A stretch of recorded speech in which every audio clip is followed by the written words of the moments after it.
Hello friends, welcome back to my channel. मैं हूं आपकी फ्रेंड वर्षा। फ्रेंड्स, आज की इस वीडियो में हम बात करेंगे फाइनेंशियल कंट्रोल टेक्निक्स की, यानी कि फाइनेंशियल को कंट्रोल करने की कौन कौन सी टेक्निक्स होती है। स्टार्ट करते हैं वीडियो को। वीडियो पसंद आए तो वीडियो को लाइक कीजिए, अपने फ्रेंड्स के साथ शेयर कीजिए और किसी भी तरह की कोई भी क्वेरी हो तो प्लीज़ ज़रूर बताइएगा। स्टार्ट करते हैं वीडियो को। सबसे पहले हम यहाँ पे देख लेते हैं कौन कौन सी टेक्निक्स हैं जिसके थ्रू हम फाइनेंस को कंट्रोल कर सकते हैं। फर्स्ट है बजटरी कंट्रोल, यानी बजट के थ्रू। फिर है second, control through costing, break even analysis, responsibility accounting या और इंटरनल ऑडिट। यानी कि ये 5 टेक्निक्स हैं। अब इसको वन बाय वन हम डिस्कस करते हैं। सबसे पहले आएगी हमारी बजटरी कंट्रोल, यानी बजटरी कंट्रोल के अंदर हम किस तरह से फाइनेंशियल कंट्रोल कर सकते हैं।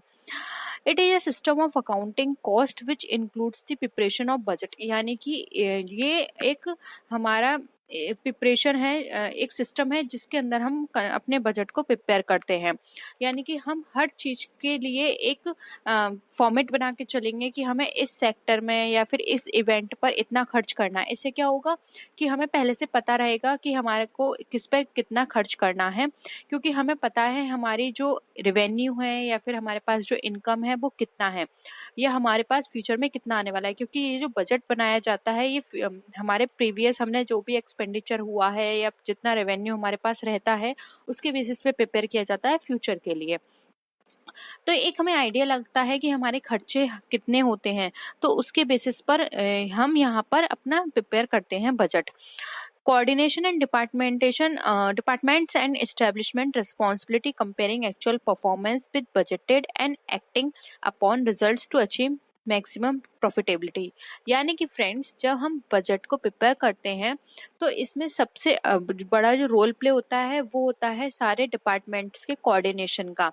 यानी कि आपको हर डिपार्टमेंट से इंफॉर्मेशन लेनी होगी, जैसे कि आपका प्रोडक्शन डिपार्टमेंट हो गया, सेल्स डिपार्टमेंट हो गया, आपका रिसर्च एंड डेवलपमेंट हो गया, जो भी आपके ऑफिस में आपके बिजनेस में डिपार्टमेंट्स हैं, आपको सबका कोऑर्डिनेशन चाहिए, तभी आप प्रॉपर तरीके से इस बजट को प्रिपेयर कर सकते हैं। और जब तक आपका बजट अच्छे से प्रिपेयर नहीं होगा तब तक आप अपने फाइनेंस को कंट्रोल नहीं कर सकते और ना ही उसको बनाने का कोई भी पर्पस जो है वो पूरा हो पाएगा। सभी डिपार्टमेंट सही से रिपोर्ट देंगे एक दूसरे से कोऑर्डिनेशन करके, तब आप उसके बेसिस पे अपने बजट को प्रिपेयर कर सकते हैं। Establishing responsibility, comparing actual performance, यानी कि इसमें क्या होगा, जो एक्चुअल परफॉर्मेंस है आप उसको जो बजटेड में आपने, यानी कि पहले से बजट में जो आपने सोच के चला है उससे आप परफॉर्मेंस को मेजर कर सकते हैं। यानी कि आपने सोच के चला था कि आपको अपना फाइनेंस इतना खर्च करना है, लेकिन एक्चुअल परफॉर्मेंस कुछ और है, तो आप दोनों को कंपेयर करके देख सकते हैं कि आपका फाइनेंस ज़्यादा खर्च हुआ है या कम खर्च हुआ है। उसके बेसिस पर आप उसको कंट्रोल करके की प्लानिंग कर सकते हैं। जैसे कि आपने देखा पास्ट में आपका जो रेवेन्यू था वो था 50,000 का, लेकिन आपका जो खर्चा हो गया, जो एक्चुअल परफॉर्मेंस थी वो हो गई 60,000 की। तो यहाँ पर आपने क्या हुआ, डिफरेंस कितना आ गया, 10,000 का। तो इस बार आप ये सोच के चलेंगे, यानी कि आप हर सेक्टर में सिर्फ उतना ही खर्च करेंगे जितना कि आपका बजट आपको अलाउ करेगा। तो इस तरह से आप उसको कंट्रोल कर सकते हैं। आई होप बहुत सिंपल है, आपको क्लियर हुआ होगा कि किस तरह से हम बजट के थ्रू अपने फाइनेंस को कंट्रोल कर सकते हैं। ठीक है। Budgetary control as a tool for planning, act as a tool for control and act as a aid to coordination। यानी कि बजटरी कंट्रोल जो है वो हमारा प्लानिंग की तरह काम करता है, कंट्रोल की तरह काम करता है और कोऑर्डिनेशन। क्योंकि बजट पूरा का पूरा हमारा किस पे टिका हुआ है, ये हमारा पूरा बेसिस है हमारे कोऑर्डिनेशन पे। अगर डिपार्टमेंट सही तरह से आपस में कोऑर्डिनेशन करके हमें प्रॉपर तरीके से रिपोर्ट नहीं देंगे तो हम उस पर बजट नहीं बना सकते और ना ही हम अपने फाइनेंस को कंट्रोल ठीक से कर सकते हैं। इसलिए सभी का कोऑर्डिनेशन होना बहुत जरूरी है। नेक्स्ट आते हैं कंट्रोल थ्रू कॉस्टिंग। अब कॉस्टिंग के थ्रू हम किस तरह से कंट्रोल कर सकते हैं। It involves the control over cost in the light of certain predetermined cost usually known as standard cost। यानी कि फ्रेंड्स, इसके अंदर क्या है कि आपने किसी भी चीज़ की पहले से एक कॉस्ट डिटरमाइन कर लिया है कि मुझे ये प्रोडक्शन करना है, या कोई आप न्यू प्रोडक्ट लॉन्च कर रहे हैं तो मुझे इस प्रोडक्ट की इतनी कॉस्ट रखनी है। तो यानी क्या है, एक स्टैंडर्ड कॉस्ट हो गई। कि हमें इतना लेके चलना है तो इस पे इतना ही एक्सपेंडिचर करना है, तो आप उसी के अकॉर्डिंग उस पर खर्च करेंगे। अगर आप पहले से डिसाइड नहीं होगा कि इसकी कितनी कॉस्ट रखनी है तो आपको कोई आइडिया नहीं होगा कि आपको इसमें कितने तक का मटेरियल यूज़ करना है, इसकी पैकेजिंग में कितना खर्च करना है। तो ये क्या है, आपको पहले से कॉस्ट उसकी डिटरमाइन करनी है, उसके बेसिस पे सारे एक्सपेंडिचर उसके ऊपर करने हैं। उस कॉस्ट को कहा जाता है स्टैंडर्ड कॉस्ट। ठीक है, standard cost are predetermined operation cost computed to reflect quantities, price and level of operation. ठीक है, स्टैंडर्ड कॉस्ट क्या होती है, ये हमारी पहले से डिटरमाइन कर ली जाती है।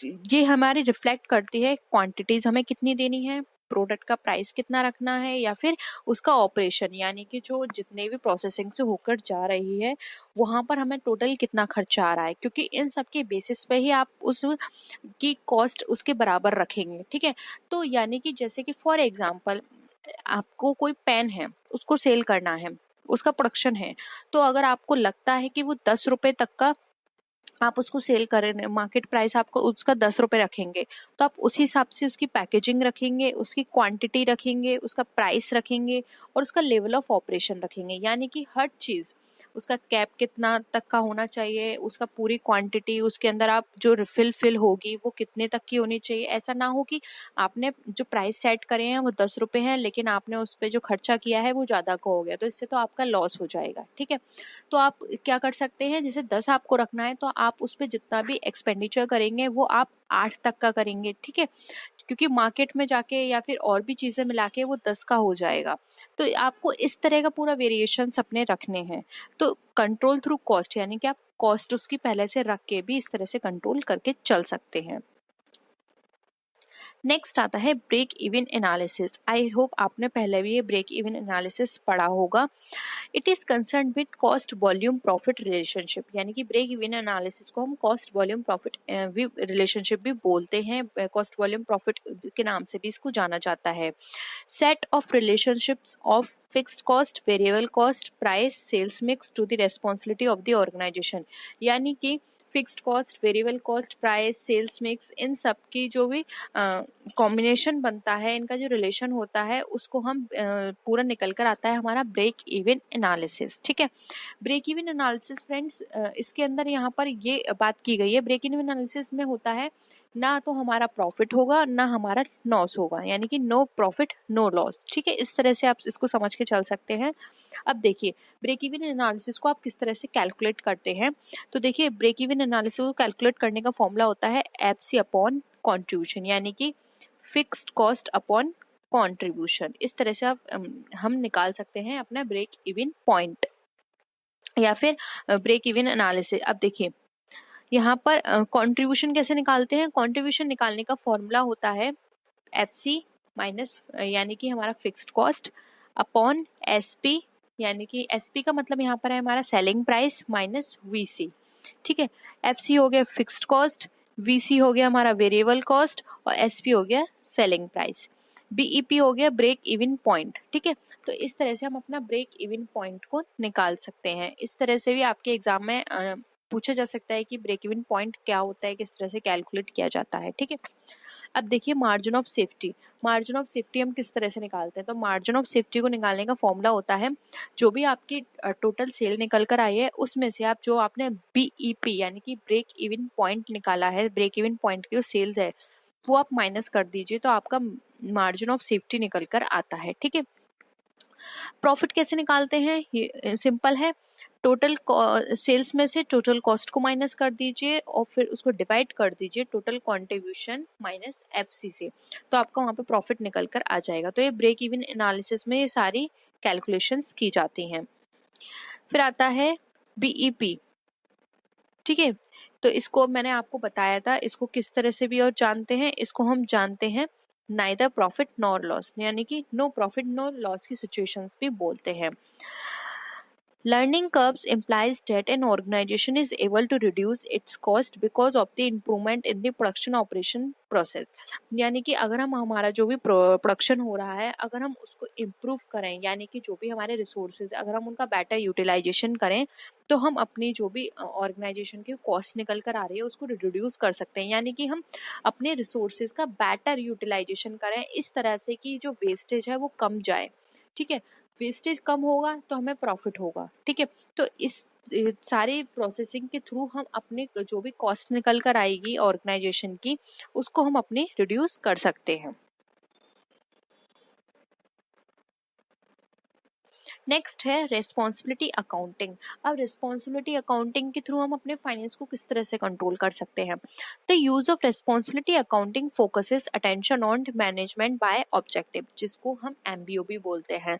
ये हमने डिस्कस किया हुआ है। एमबीओ अगर आपको अच्छे से इसको समझना है तो इसके लिए एक अलग से वीडियो है, आप उसको चेक करके देख सकते हैं। ठीक है, rather than management by domination, यानी कि मैनेजमेंट बाय डोमिनेशन को जगह अगर हम मैनेजमेंट बाय ऑब्जेक्टिव्स के को ज़्यादा अटेंशन दें तो वहाँ पे हमारी रेस्पॉन्सिबिलिटी अकाउंटिंग के थ्रू भी हम अपना क्या कर सकते हैं, हम यहाँ पर अपने फाइनेंस को कंट्रोल कर सकते हैं।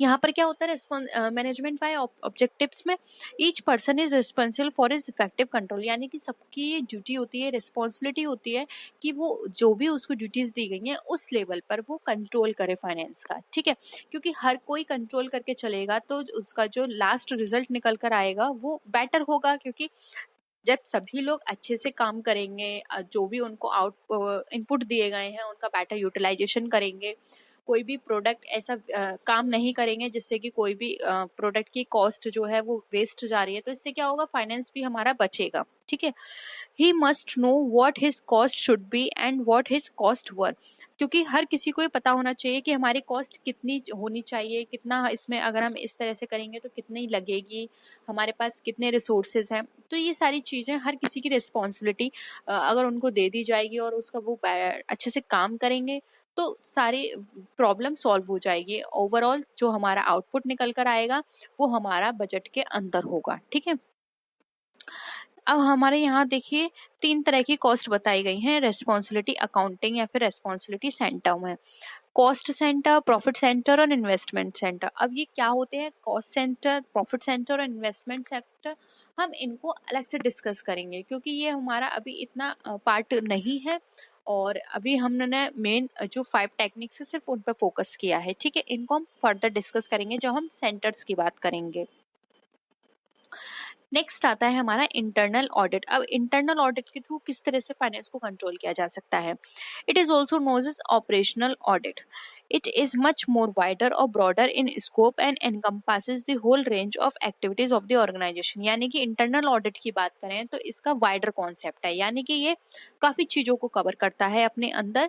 इंटरनल ऑडिट जो होता है वो हमारा अकाउंट से रिलेटेड, प्रॉपर रिफ्लेक्ट डिफेक्ट्स, यानी कि ये सिर्फ हमारे फाइनेंस से रिलेटेड नहीं बाकी और भी चीज़ों को देखता है जो कि डायरेक्टली और इनडायरेक्टली हमारे फाइनेंस से ही कनेक्टेड होती है। क्योंकि फ्रेंड्स यहाँ पर हम बिजनेस की बात कर रहे हैं तो फाइनेंस सब चीज़ों में इन्वॉल्व होगा, क्योंकि बिना फाइनेंस के हम मॉनेटरी एस्पेक्ट में बात नहीं कर सकते अपने बिजनेस की। इसलिए यहाँ पर ये ब्रॉड एस्पेक्ट है हमारे इंटरनल ऑडिट का। इंटरनल ऑडिट में सारी चीज़ें आ जाएंगी कि प्लानिंग किस तरह की थी, काम किस तरह का था, ड्यूटीज़ किस तरह से परफॉर्म की गई, आपने फाइनेंस जो था वो किस तरह से यहाँ पर लगाया, ये सारी चीज़ें यहाँ पर आ जाएंगी। ट्रांसपेरेंट वे होगा। ठीक है, फैक्ट्स को अच्छे से रिफ्लेक्ट करती है हमारी इंटरनल ऑडिट। पॉलिसीज को अप्रेस करती है, यानी कि किस किस तरह की पॉलिसीज हैं, उनको क्या इम्प्रूवमेंट की जरूरत है, ये हमारे इंटरनल ऑडिट से पता चल जाता है। प्रोसीजर हमारा ये चेक करती है। यूजेस ऑफ अथॉरिटी इसमें देखती हैं। क्वालिटी ऑफ मैनेजमेंट देखती है कि जो मैनेजमेंट की क्वालिटी है वो अकॉर्डिंग टू हमारे फाइनेंशियल कंट्रोल है या नहीं।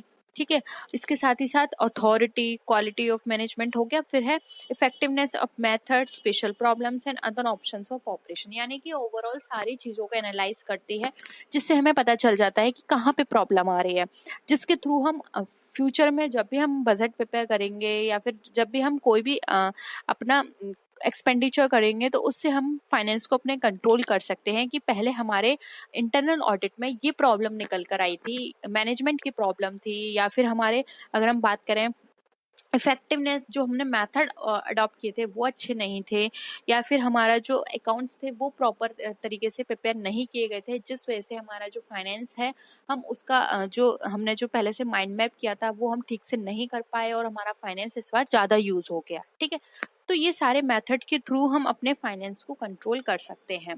आई होप एक ओवरव्यू आपके माइंड में हो गया होगा, एक इमेज बन गई होगी कि किस तरह से हम किन किन मेथड से अपने फाइनेंस को कंट्रोल कर सकते हैं। फिर भी आपको कोई और क्वेरी हो, आपके अंदर कोई डाउट हो किसी टॉपिक को लेके, तो प्लीज़ ज़रूर बताइएगा, हम उसको फिर से डिस्कस करेंगे, क्योंकि कोई भी डाउट नहीं होना चाहिए। हम एक नहीं, दो नहीं, 3-4 जितना भी आप कहेंगे हम उतनी बार उस टॉपिक को डिस्कस करेंगे, ठीक है। तो आई होप आपको वीडियो पसंद आया होगा। वीडियो पसंद आए तो वीडियो को लाइक कीजिए, फ्रेंड्स के साथ शेयर कीजिए। किसी भी तरह की कोई भी क्वेरी हो तो प्लीज़ ज़रूर बताइएगा। तो फ्रेंड्स, नेक्स्ट वीडियो में फिर मिलते हैं आपसे और भी अच्छी वीडियोज़ के साथ। तब तक के लिए टेक केयर, बाय बाय।